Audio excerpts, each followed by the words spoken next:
I'm Marty from Marty's Herby Kitchen. This is my coziest beef bourguignon. It's rich, herby, and everything happens in one pot, plus a warm spice sachet that makes the broth unbelievable.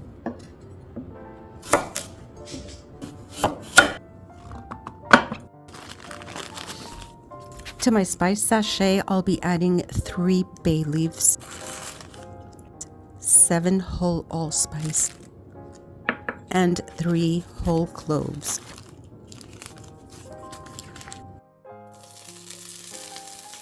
Sauté your bacon until it's crispy and set aside. Toss in the quartered mushrooms,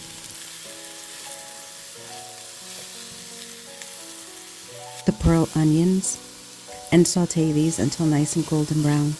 Then we'll add some cognac to help deglaze it and add extra richness to the dish. While these are cooking off, I'm going to start prepping the chuck roast. Salt, a light dusting of flour. Shake off the excess. If you have too much, you risk burning it in the pot. So all of this is done. We're going to keep the bacon, the mushrooms, and the pearl onions aside.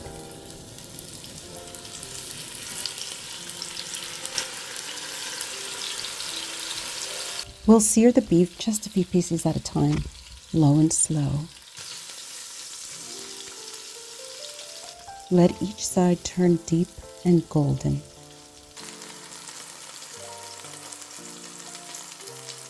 When it looks like this, set it aside.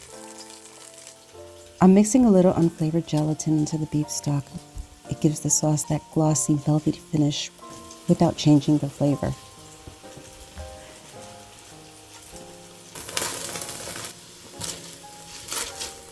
Now the onions and the carrots.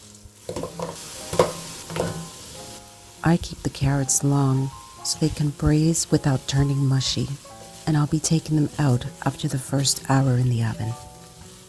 They start deglazing the pot on their own, all that moisture lifting the flavor from the bottom. Garlic, tomato paste. Just a few quiet minutes to cook them through. The beef goes back in with all its juices. Bouquet garni, the spice sachet,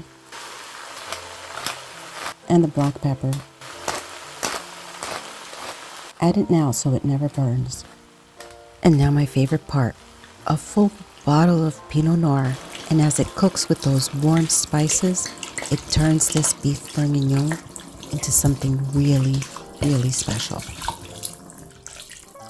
Top it with just enough beef stock right to the level of the meat. Lid on, into a 350 oven for an hour. After that, pull out the carrots and set them aside.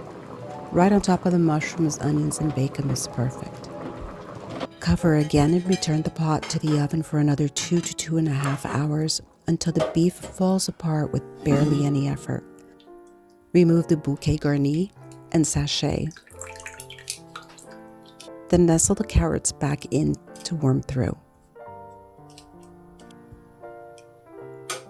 Now let's build the dish.